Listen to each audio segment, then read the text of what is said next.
I want us to jump in the second half. So we're, again, just tracking where we are.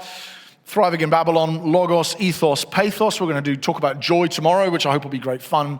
We're talking about freedom, ethos and freedom in particular in this session. And in the second half of it, what I want to do is take a bit more of a dive and look at intersectionality, which I think, have I got it? I do, it's here somewhere.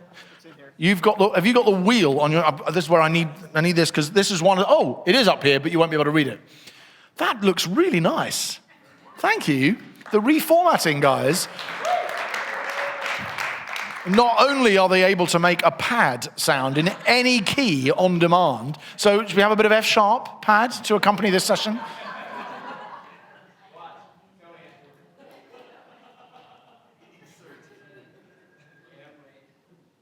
I didn't know it was going to take that long. It's fine, I don't need it that badly. It was just for the joke, but they've also been able to reformat all of these. But it's helpful to have this up. So honestly, guys, thank you so much. Is that honestly an F-sharp? That's fantastic. I don't have perfect pitch, I couldn't tell. Right, so I think, I'm going to talk about, so for how many people here is the word intersectionality already familiar? That's probably 67, 65%, okay, great. So for those who aren't, it's important, and even for those who are, I just want to talk about it and talk about why I'm talking about it. I think it's quite a good snapshot issue for us to think well about as the church, because when it comes to the church's way of acting and living in the world, it's a very good example of how you want to, how the world will throw things at us for us to act differently, and we have to go, this isn't as simple as going, hooray, let's embrace it, or boo, let's reject it. But it requires a lot more nuanced thinking, and actually even since I first taught on this material, the debate that you've been having in your country, even the words critical race theory in the last 3 months seem, from my Twitter feed at least, to be far more hotly debated than they were even 6 months ago. They seem to be a bigger, even the more recent election you had, just seemed to become quite a flashpoint issue. So loads of these terms and things are quite novel for many of us, then language that many of us would not have used. I remember I encountered, and I, again, pastor in a black majority church, but I had not heard the word woke until 2016, because I remember a Jamaican friend of mine explaining to me what it meant, at least what it meant to him then, which is now very different from what it means to most white people in the US now, and it's much more pejorative. And that's in 5 years. I've gone from first learning on a term to seeing it dramatically change its meaning and become a hugely polarizing term. And the same is true of a lot of other language that relates to these issues. And so what I wanted to do is stand back. This is the most helpful way I know of to think about what intersectionality is and how it's related to a whole bunch of other terms. And so I'm going to, knowing that you can't quite read all of this, but you've got it on the board, I'm going to gesticulate like a weather forecaster towards the map. But basically this page really helps me crystallize the system of thought that I think intersectionality is the most useful label for, because most of the other labels you'll find are loaded either for or against in more important ways. So if you like this way of thinking, you will refer to it as something like social justice or redressing the balance or equity, those sorts of terms. If you don't like it, you'll cause it a whole load of other things, wokeness or identity politics or cultural Marxism or whatever. But I think trying to use a relatively neutral term in order to understand before we critique is important and helpful. So that's what we're going to try and do. And basically the central premise is that the best way of thinking about social relations between people in the contemporary West is to see it through the lens of power and privilege and oppression and domination. That there are basically groups that have privilege and are likely to exercise that privilege in ways that domineer over and perhaps oppress others, and there are people who do not, who are therefore more likely to be marginalized, victimized, or needed to be lifted up, and that there are lots of different axes on which you can appraise that kind of privilege. So I would say up front, I score very, very highly on being at the top half. Like, depending on how good looking you think I am, I score about 13 out of 14 on these ones across the top, okay? And it's true, by the way. So boarding school, Oxbridge, like I am, PhD, I'm like high-end privileged person, at least in global history. And so almost all of us, we wouldn't be here if we weren't. The fact that you can read, the fact that you have enough to eat, all those things, we are a privileged group of people, some more than others, but it's probably true for all of us. But the central contention of this way of looking at the world is that there are lots of different axes on which that works, and they intersect and reinforce one another and overlap in ways that can accentuate either the privilege or the oppression experienced by particular individuals. So instead of saying, oh, Andrew's a privileged person because he went to Oxbridge and got a good education, and so-and-so's an oppressed person, because like the people in Monty Python, the peasants going, help, help, I'm being repressed, this is a much more complicated version of that. It's saying, but there's lots of different layers of privilege and oppression that overlap with one another and reinforce each other. So actually, it's not just that Andrew has that education or the money, it's that he's a white male, I don't like using this, I don't normally talk about myself this way, but he's fertile, so he's got children, that's a form of privilege. He's straight, that's a form of privilege. He's married, he's cis, that is, he feels like a man and he biologically is a man. All of those are privileges, and they all overlap with one another and reinforce him as a almost hyper-privileged combination of lots of different things on the spectrum. Meanwhile, on the lower half, you'd have somebody who would say this person is not just gay, but they have a disability in this area, and perhaps they're black or they're Native American or whatever. There might be lots of, and those disadvantages also intersect and reinforce one another, which in large part, both of those things are true. Right? They do reinforce and reinforce one another. The classic example, obviously, largest ethnic and sex and ethnic group in my church is black women, by far. There's far more black women than there are black men or white women or white men in my church. And black women experience disadvantages that they're not just the result of what women experience and what black men experience. But the two of them put together create a greater level of difficulty and disadvantage in all sorts of cultural ways still in our country, and I dare say it's even more true in large parts of yours, than would be experienced either by white women or by black men. And that's, I think it's just obviously the case when you get to know people from different backgrounds. You go, yeah, some people around here have got more privilege than others. What this does, though, is it uses it as the primary axis to assess people in society. So I think the problem is with it, such as there is one, is not so much that what it's saying isn't at all true. In fact, in some ways, you'd say almost all of it is, to some measure, true. The challenge is more like reducing social relations to this, or using this as the primary lens through which to view them, and not compensating for it with other areas, other kind of views as well. But some of the spectrums here. Genderism, which is male and masculine, female and feminine. In other words, if you are a male who feels masculine, then you have a kind of privilege that somebody who is gender deviant does not have. So somebody who's male but actually acts more stereotypically feminine. If you are male, you have a form of privilege, right? So that kind of axis, male to female, sexism or androcentrism. In pretty much every society, there are forms of privilege and power that have been more available to males. It's still true in the West today, less true, but it's still obviously true in lots of ways. If you're white, you have a kind of privilege, which I think is indisputable. At least, it's probably not, it's disputable in some countries and cultures. It wouldn't have been true if you're the origin of our word slave is the word Slav. You might call a Slavic person a white person, but they weren't privileged in the 10th and 11th centuries when that word was introduced. So I'm not saying all white people just by being white are privileged, but in the cultural history we do have a form of privilege. European heritage, Eurocentrism. Again, I get another tick for that. So that's what I really do. No, I know what you mean. European heritage people would include most North Americans. Heterosexual, able-bodied, so ableism, credentialed, young, attractive, that's where I don't quite match up. Upper and upper middle class. So there's a classism, there's a language bias, you speak English, so all of us have that privilege. That's an obvious privilege in this country, isn't it?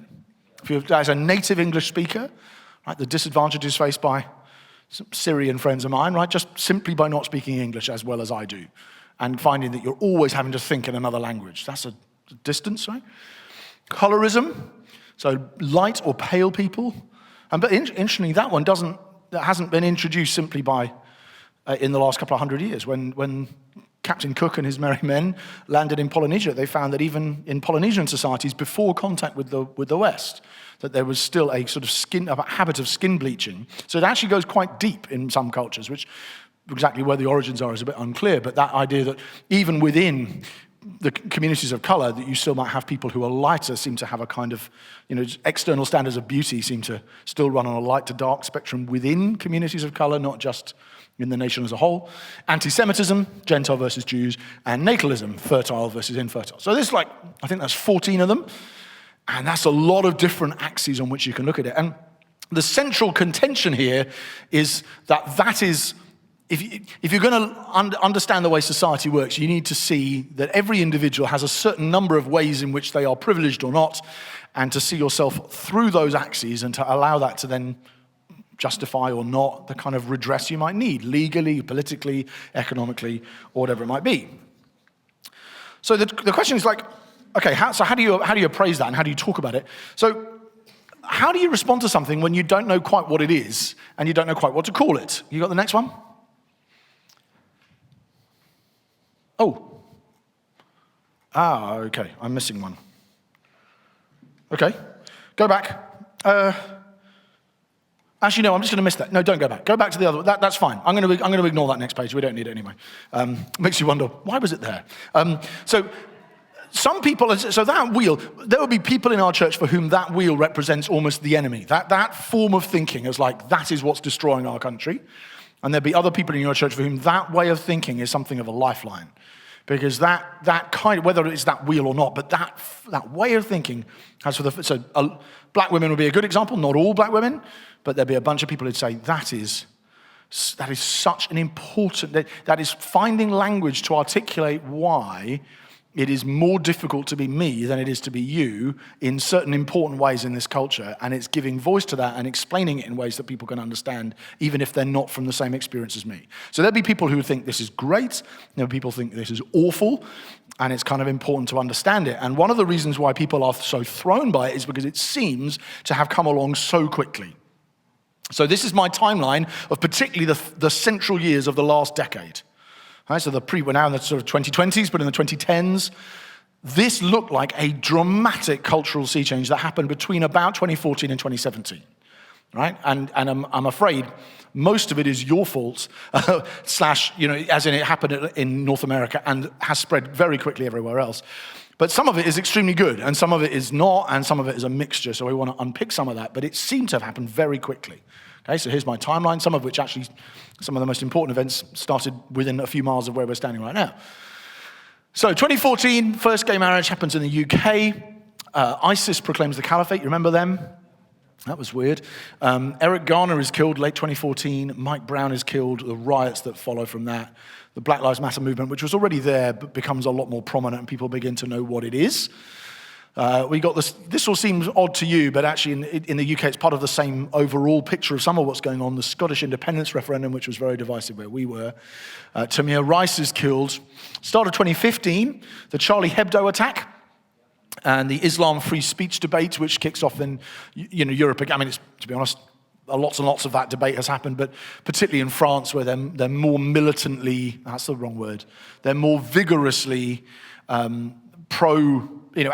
sort of any kind of what they see of as Islam entering public life. So they have their policy of laïcité, which means that they say, no, we don't have religious expression in public, so that we don't have hijabs, we don't have, so they're quite full on that.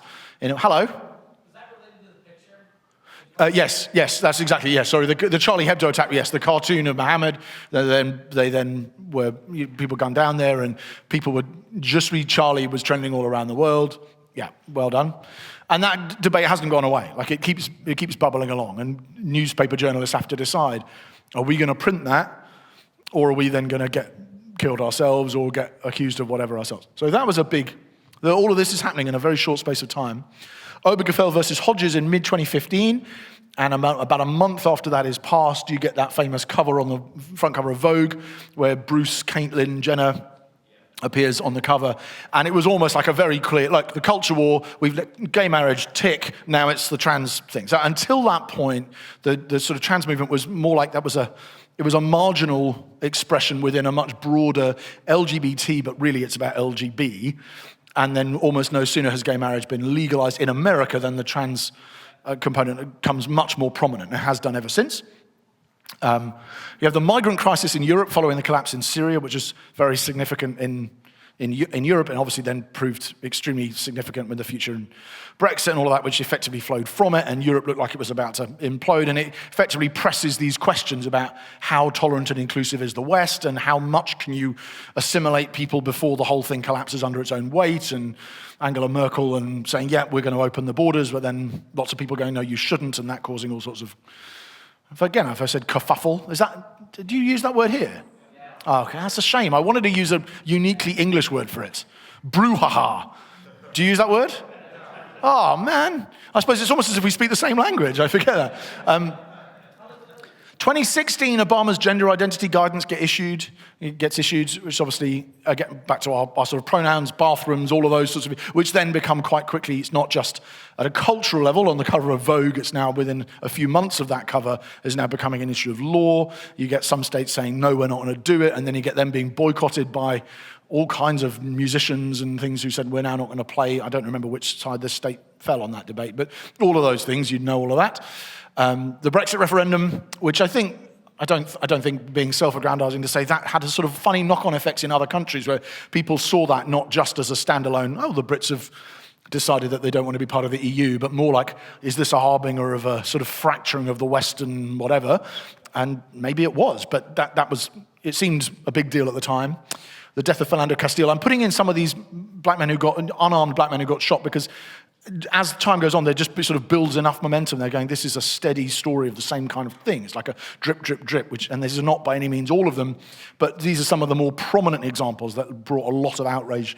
Then obviously the election of Donald Trump, and then the Berkeley riots and the launch of Antifa in early 2017, and then the Charlottesville, you remember the sort of clan-like figures, guys standing there with torches, and Trump says there are fine people on both sides, and then the Me Too movement begins. And in that's like 3 and a bit years, but that was the pace of change there. Like if you were to freeze frame when, my youngest son was born about halfway through this, but if I was to freeze frame life, the cultural life of someone in Britain and probably in America in the sort of late Obama years, sort of the middle of Obama's second term, would have just felt like a lot of these, you could feel some of it coming, you're thinking, what about gay marriage? That's probably the big one that was hovering. But you look at it by the end of 2017, you think this is now not one issue like that, but about 11, which are all spinning every which way, and about which a lot of Christians who are evangelicals who hold a high view of Scripture go, I feel ambivalent about a lot of these things because I think there's some good there and not about that, and I think I'm very with this cause, but certainly not with that one, and I think that one's probably been over-egged, and this one's going to have some harmful side effects. And it looks like it's all just coming up, and of course the church gets caught out when that happens because we're going, wow, it just feels like I've only just figured out what I think about that, and now this is the big issue, and I either don't respond, in which case people say, you're not speaking with courage, or I do respond without knowing very much about it, in which case you spoke with far too much, and you ended up making a mess of it, and pastors get caught in it, and our church members probably even more so. And you would probably have other things you could add to that. Again, I don't live here, so there's loads of bits of it that I would miss, but that could look, in that sense, like a very, very sudden development. And I sometimes think call it the Nikki Morgan phenomenon. So the British Education Secretary, a lady called Nikki Morgan in Britain, she opposed gay marriage in 2013 when it was voted on. In 2014, she changed her mind and said she was for it. And by 2015, she had seen people supporting it as evidence of possible extremism. So if you opposed gay marriage in 2015, she would say, you might be an extremist, which is a position she herself held 2 years before. And obviously people forget, like Obama was against gay marriage, or at least he said he was, in 2008. And that's obviously very progressive Democrat president. So a very it looks like a very sudden dramatic change that nevertheless had been centuries in the making. Have we got this page? I can't remember. Okay, no, leave the graphic up then, okay? In another sense, you could say that all of that has actually not happened in 3 years, it's happened in 1,000 years. It's been centuries in the making. So much of it is the fruit of Christian theology. I don't mean much of the bad stuff that's happening. I mean much of the the public response and the way of thinking about the world through this framework is the fruit of Christian theology.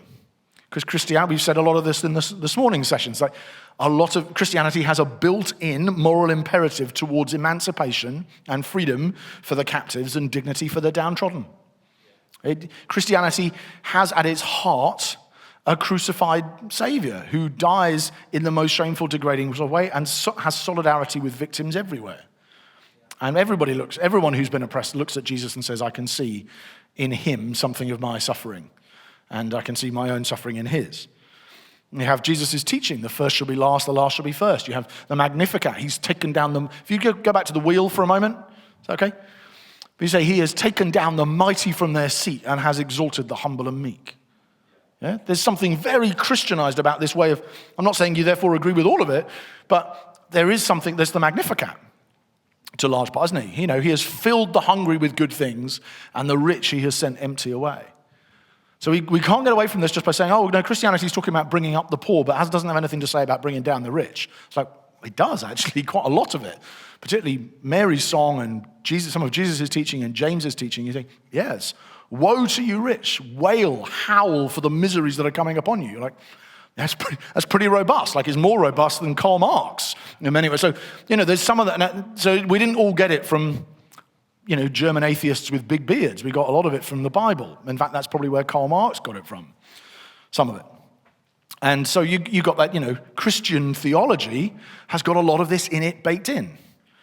And if truths like those are believed and preached and held to and acted on in a culture for long enough, it can transform the moral imagination of a civilization, which has big implications for people who can't have children, or people who are gay, or people who are women, or slaves, or people who are people of color, or whatever it might be, immigrants, that all of those peoples yet effectively get esteemed and given a dignity that would not have belonged in many ancient societies. And we looked a lot about that in the first session. So some of the quick changes come from Christianity. But it's also, you could tell the story in a completely different way, which is to say, but it's also the fruit of modernist atheism. Because actually, this way of thinking is almost entirely an atheist. Some people would say is an atheist phenomenon. I mean, you trade it back to the three major idols of human history: money, sex, and power. I said before, we want to get made, get paid, get laid. That's the way the world is. And those three gods have always been, always had prominent spokespersons. But in the modern era, Marx, Freud, and Nietzsche have represented those three idols pretty effectively. Money, Karl Marx, a lot of people say this is just Marxism, right? There are people who have power and people who don't, and the oppressors, basically the main lens through which to view the world is that of oppression and power. You have exploiters, people like me, capitalists, people with money and whatever who hire other people to do things, and then you have the exploited, the downtrodden people, and for Marx, the oppressed people are called to rise up and revolt against their oppressors. And in the 20th century, people went, well, that's not really worked economically, but instead what we will do is we'll shift towards what some people call now cultural Marxism, which is the line between oppression and oppressors and oppressed is now not so much economic, it's cultural, it might be even sexual, it's based on other axes of power that people have, which is basically this chart. And so some people would say this is the outgrowth of Christianity, which it kind of is. And other people say it's the outgrowth of Marxism, which it kind of is, which makes it complicated and interesting. You got the oppressors, and the oppressed has just been transposed into multiple. I read this. I read a fascinating. Somebody wrote a definition of lockdown that I saw that really made me laugh. I don't know how long lockdown was for you. We were in lockdown for the best part of 15 months. But somebody had defined lockdown as middle-class people hiding while working-class people bring them stuff. And I just thought it was just excruciatingly accurate. And again, in some ways, it was just like a kind of comedy expression of a Marxist view of the world. But it was painfully accurate as well. As I personally don't enjoy hiding at all. But I thought, there's a lot more truth to that than I like to admit. So you have the god, Marx and the god of money, but Freud as well and the god of sex. You get this is strongly shaped by a lot of Freudian thought. The suppression, basically, if you suppress any sexual urge you have, that's where neuroses come from. And that basically what's wrong with many of us psychologically is we don't act out our sexual urges. And so what needs to happen is you have a sexual urge, you need to fulfill it, which are to have sex with whomever you like, and eventually all sexual taboos fall one by one. They all fall to the power of the ring, especially since the 1960s. And ultimately, not just sexual desires, but sexual identity itself, the maleness, femaleness, and so on. And then, of course, power, which we've seen with Nietzsche as well, that human beings are motivated by the will to power, therefore to dominate, that that's what motivates us, and that in the end, over time, that will morph into the claim of Foucault and others that power is basically the essential feature of all human relationships. And if you map money, sex, and power on Marx, Freud, and Nietzsche onto this, you'd say, wow, that chart looks, from one angle, looks like the outgrowth of Christian theology, and from the other angle, looks like the outgrowth of the three great modernist atheist founding fathers, really, of the 19th century. And so the challenge of it is that obviously in some parts of the church in the US and probably UK today, the emphasis on the Christian roots of this would be very strong, and the emphasis on the atheist roots would be very not. And in many other parts of the church, probably a lot more, as far as I can tell, in the US, people would say this is the emphasis that this is an outgrowth of atheist thought would be very strong, and the idea that it might have come from Christianity much weaker. But the reality is it is both. You can, in fact, even the fact that Karl Marx is saying anything like what he says is itself strange. I mean, he's a Jew, and he's living in a very Christianized culture, and it is so strange to this day that by far the largest non-Christian state is China, but China's guiding ideology is that of a German Jew from the 19th century. It couldn't be more European. It's fascinating. It couldn't be more almost influenced by Judeo-Christianity, the prophetic challenge of power and wealth. This is quite interesting. It comes from both, and they both merge together and produce all sorts of unexpected effects and leave Christians, for whom it's much easier to go, this is bad because it's atheist and it's Marxist, or this is good because this is just a natural outgrowth of the Magnificat or Amos or James or whatever. But neither of those two options, I think, are available to us. I don't think it is either of those things on their own. I think both of them have happened together. And that's why the following page looks like it's coming in such a rush. All these different things. Whoa, what's going on? But actually, they're all results of processes that have lasted a lot longer. So are there areas where it might be damaging, where you actually have to be more critical of what is being taught, which I think is where some of the questions are coming from, which is, well, hang on, so there's atheist roots here as well, so what are we going to do with those? So sex and gender is the obvious one that most of us probably pick. You mentioned, you very quickly go there and say, hang on, let's just take one where there's biblical versus unbiblical here, right? This isn't just about privilege. This is about submission to the lordship of Christ and the way we steward our sexuality and so on. So obviously the idea that gender is entirely socially constructed and is not shaped by sex. So you're familiar that sex is biology and gender is cultural. So gender is gender is masculine, sex is male. Right? You have a box on your passport that will say sex, male or female. Gender is masculine, feminine, not male or female. Everyone has a sex. But the idea that gender is social and has got nothing to do with your sex is just nonsense biblically as well as biologically. And so that's a very obvious example where we'd have to say no. That is damaging. If our young people come to believe that will not serve them in their journey to follow Jesus at all. We need to help them. We need to expose it quickly, clarify it, teach on it regularly. I think churches should teach on sexual ethics every year in their youth group and every year on a Sunday, and we just have to keep, and probably at the Bible weeks or whatever they gather young people to as well. We just need to keep, that's the pressure point in our culture for young people, so we've got to teach them really well and really regularly. I'm sure we all do. Truth. Yeah, there is a challenge here to the Christian concept of truth. The idea that Christianity is built around a confession of absolute truth, whereas the idea that in the world is, that truth is simply a power play. It's you say that because you're that's not true or false. It's just lived experience. And say, no, there are certainly things that I don't understand because of my lived experience.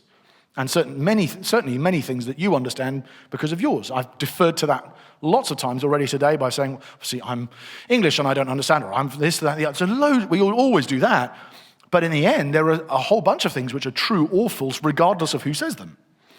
And so I saw one tweet from, quite a prominent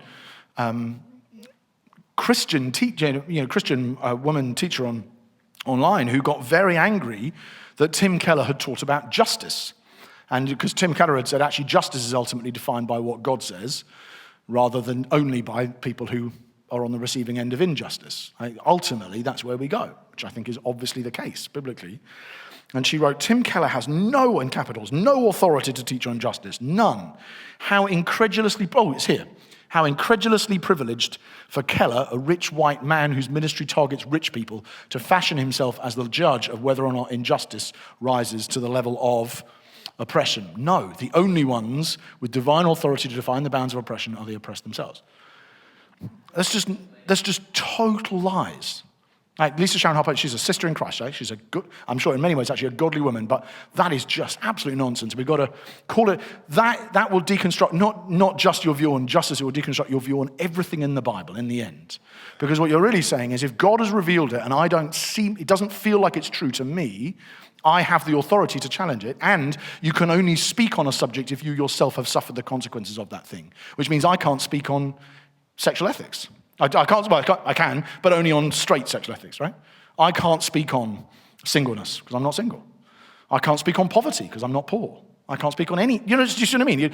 What the risk of that? Now, I'm not even sure if she would defend, I think she might have just said that because she was angry, and so I don't want to hold her up as an example of anything. I don't know her. But that quote to me encapsulates something that people all too commonly feel and may even say, which is that the truth is effectively something that is only as good as your experience lining up with it. And you're like, no, that's just simply not the way that we're intended to think about these things. So it's kind of important. Okay? Can we just go back to the previous one? So knowledge. Christians similarly deny that any particular source of lived experience is required for people to understand the reality of something. So this is true effectively not just of the speaker, but of the hearer. That there are people who, as people hear the truth, it's not just that I deny, as Christians, we deny that the person speaking the truth doesn't have to know about them. We're also saying, no, the person hearing the truth doesn't need to either. Christians deny that, like, you need to have got a lived experience of this to make sense of it. It's like, no, you do not. Like, there's a whole load of things. You will always need to learn from others, and we've, again, talked about that a lot today. Having conversation. The amount I've learned about a lot of these things by talking to black women in my church, I hope it's coming across.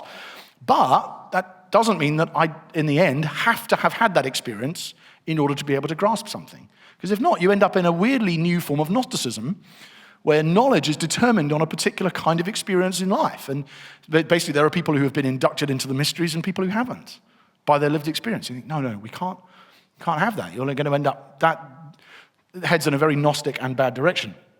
Justice, if constraints on sex and sexuality are oppressive, which is obviously the language of on something like justice, Christian teaching will always be seen as a form of injustice, to be abolished, won't it? Which, of course, in many circles in the US, it would be. There'd be plenty of campuses where Christian teaching would be seen as being an act of oppression, because it would say, you are a man, you want to have sex with another man, and you shouldn't do it, which I say a lot in my line of work, and many of us do. I don't mean in that form of words. I often say it nicer, but that is the gist of it, and I often talk about it. That would be seen as an act of oppression. I say, no, that's an act of discipleship. It's not. You've taken a Christian idea and distorted it so that it's now unrecognizable. And responsibility. The emphasis on privileged and oppressed groups risks denying agency and personal responsibility in many of those categories. And there's a bit of a pushback against this in many of them now, where the risk is that by overplaying the privilege oppression card, you can act as if, or you can make people believe that someone who's a victim is only a victim and therefore doesn't have personal agency. And that, in a way, can further victimize them. And I think there's truth to that as well. And in this system, what you end up with, really, is imputed guilt, but no imputed righteousness. Or in Augustinian terms, you have original sin and you don't have grace. Because I, as a white male, able, married, cis, person, I might be implicitly guilty and for a lot of those things, but there's nothing I can do about it, except, as Greg was saying, except to divest yourself of it. But there's where do I go? Where do I get the righteousness that needs to cover me from those things? And the answer is, well, you can't, because you're a white male or whatever. Now, I don't want to make white men the victims. I think, I don't think that would be a wise application of it, but I just think you've got to see where it can lead if you're not careful. So there are areas where I think it's damaging. And then I think there are areas where it requires a lot more thought, and we have to learn, and we have to engage, and we have to draw out what are the nuggets of truth here. So we've got the final. Have you got? This is the last page, isn't it? Great.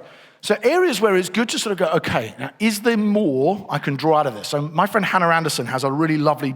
She's written a book called All That's Good, which is about discernment, and she has this lovely comment she makes about the fact that we tend to think of discernment negatively. As in, so eat the fish, but spit out the bones. Yeah? So you take the good stuff, but discernment is about getting rid of the bad stuff. So if you encounter someone online who's called a discernment blogger, you can be certain that person is not looking for the good things in what someone is saying. Yeah? That means someone who's looking for all the errors. But what Hannah says is, biblically speaking, discernment is more like panning for gold than spitting out the bones. It's actually saying, where can I discern? Where can I gain wisdom from this thing which might have a lot of stuff in it I don't like, but there might be a lot of wisdom in it as well, and I want to find what it is so I can strengthen my understanding, deepen it. And as I hope is probably coming across, I trust it is, coming across, I have learnt a lot from thinking in this way in all sorts of different areas, which have helped me, I think, pastor people better, even as I'm, hope, also pretty robust on calling out all the areas where it's nonsense. So 5 words for us to just entertain and think through on this. Thankfulness. Be filled. This is going to sound like a bit of a, where's he going with this? Be filled with the Spirit, giving thanks always and for everything to God the Father in the name of our Lord Jesus Christ. Giving thanks always and for everything. Now what that verse tells me, and what, along with the idea of discernment, what that verse tells me is that there is something to be thankful for in everything. Yeah? So every time a new idea comes along, every time a new philosophy, there's something to be thankful for in the people who are like as anti-Christian as they come. I mentioned several already: the Marquis de Sade, Michel Foucault, Friedrich Nietzsche. Right? People whose opposition to Christianity could hardly be stronger, and yet there is something to be thankful for in there. There's some clarity. I mentioned several of their insights and said that is actually quite a helpful idea for us. That Nietzsche was able to see so clearly that Christianity is fundamentally a different sort of ethic from this and so on. Actually, there's always something. So as with this, there's a lot to be thankful for. I would say for a start, I think there's a lot to be thankful for that this is the problem, as I've said that throughout today. This is a good problem to have. Right? I would rather have this challenge in ministry in our culture than many of the other intellectual or cultural or moral challenges faced around the world. There's thankfulness. There is discernment, which is, as I say, the panning for gold and finding the good. So here is, Matt Sweetman's left. That's just such a shame. Because this is intersectionality in action in the Bible. So Acts chapter 16, verse 16, if you've preached on this passage, you might well have made exactly this point. You might well have made an intersectionality point without realizing you had. Okay, so Acts 16:16, and the story is about the demonized slave girl. As we were going to the place of prayer, we were met by a slave girl who had a spirit of divination and brought her owners much gain by fortune telling. Now, if you have preached on that passage, you may well have, I had before I wrote these notes, you may well have made the point that this person is a woman and a slave and owned by other people and demonized all at once. And that all of those forms of oppression overlap. I had made that point before I'd even heard the word intersectionality. I remember preaching on it in Bermondsey, which is in London, years back, and think, these different kinds of challenge she faces, and part of the point of Acts 16 is that people have their lives changed whoever they are. So you have Lydia, worker in purple cloth. She's a woman, but she's also very rich and privileged. You have the demonized slave girl, she gets saved, and then you have the Philippian jailer, he gets saved. And all these 3 totally different people get saved. Isn't the gospel great, right? If you've preached Acts 16, you've probably preached something that said some of that. And if not, you're probably going, let me just write that down. But that's an example of actually she's a slave, she's a woman, she's owned, she's demonized, all of those things overlap. That is effectively saying, look, the kinds of challenge that this girl faces overlap and reinforce each other, which makes her much more disadvantaged than many other people we meet in the story of Acts. And that is effectively what the intersectionality wheel and that way of thinking are trying to alert us to and say there's a lot of truth there.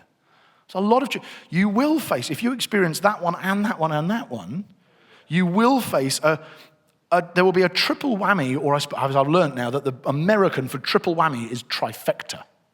I was very proud of that word when I learnt it from Brian recently. I was trying to translate it for him. So if you go to England and you want to speak about a trifecta, they will stare at you. But if you say a triple whammy, they'll know what that, yeah. So there we go. But you experience those three together, they reinforce each other and amplify one another in ways that make you more disadvantaged than you would be if you only had one or two. So there's discernment. That's even in Scripture. I know I'm not saying intersectionality is a system, but you see, it's there in the text, and often the writers draw attention to it, and we as preachers do because we're trying to help people see how these kinds of disadvantages collide and reinforce each other. A third response, I think, something I found very helpful, oddly, despite the sort of privilege setup, is to think a lot about the theme of fatherhood. So, one of the strange things about our culture, and I think this is true in the US as well as it is in Britain, is that people are very aware of the need for fathers, even as they are very, generally wanting to take middle-aged white men, and it is particularly white men, but let's say middle-aged men more generally, down a peg or two, but nevertheless very aware of the social damage that is done by not having fathers. And it's just interesting that simultaneously a culture can really want to be affirming a particular group and bringing them down a peg or two. Because I think what's happening is, this comes up in the church all the time with eldership. Yeah? So people saying there's something oppressive about eldership because it's men of privilege. And it is. And many of the most privileged people in a church are going to be elders. Because often they're of a certain age, they're men, they're probably educated to a point in most of our situations, and often quite a lot.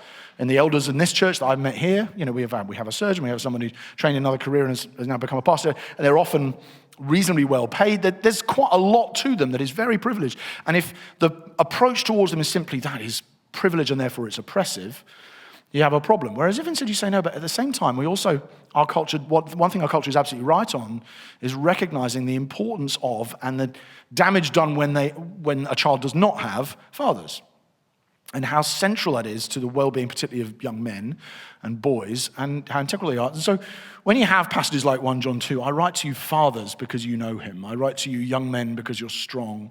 The word of God abides in you and you've overcome the evil one. Many texts, was one example, but many texts where it's lifting up fathers and say, actually, that is a good way in our culture, to some measure, of addressing many of these challenges without saying, yes, let's all celebrate privileged middle-aged men. And actually to say, no, but it's not the fact that I'm a middle-aged man that's the issue here, but actually the church and the people of God and the community need fathers, and they need fathers who stick around and fathers who live life in front of their children and who provide something different from mothers. And that's something our culture is aware is needed, and the more deprived the community, the more obviously it is that it's needed. And that's something that the church, you can almost show the limitations of the critique of middle-aged men, if that's something you're concerned about, simply by holding up what fathers are, as the Bible so often does. Fourth, I found some help with the Jews and the history of the Jews, because, of course, the Bible, it will not have escaped anyone's notice, is written through the context of the Jewish people who have experienced, actually, if you were to go back to the intersectionality wheel, you would see a whole load of ways in which the Jews were on the bottom half of that line, not the top, and still are, and have been for most of their history. And that actually, Nehemiah 9, let not all our hardships seem little to you.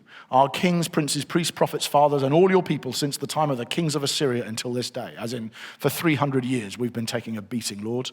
Please would you deliver us. That's the Jewish story. And it was the Jewish story in the Old Testament, and in many ways has been ever since. Israel has been, there's a great Tom Wright statistic, Israel has been invaded or occupied by a standing army once every 44 years for the last 4,000. Which is a pretty, and I speaking that in a country where you haven't been invaded for a long time. And actually, we haven't been occupied in that sense since 1066 in Britain. So, you just don't know what it's like to have, basically everyone who lives a full life is once or twice an army's going to march through their land and occupy it or use it as a staging post for an attack somewhere else.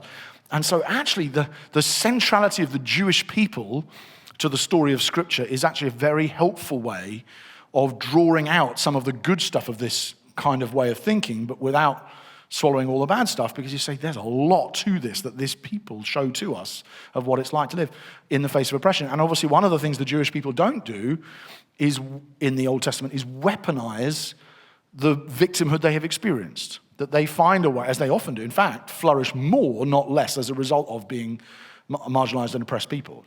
Which doesn't make the oppression okay, but that's why in almost all societies, Jewish people have still, for a whole bunch of different reasons we don't have time to get into, seem to thrive and seem to prosper almost no matter where they are, and no matter how hated they are, they still seem to be able to thrive. And in some senses what that does is it cuts the necessary link between a historic injustice having been suffered and living with the consequences in permanent victim status.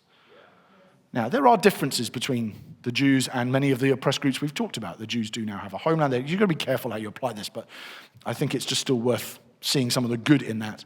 And then finally, of course, the Lord Jesus, who, though he was in very nature God, didn't count equality with God a thing to be grasped. So he's got all the privilege in the world.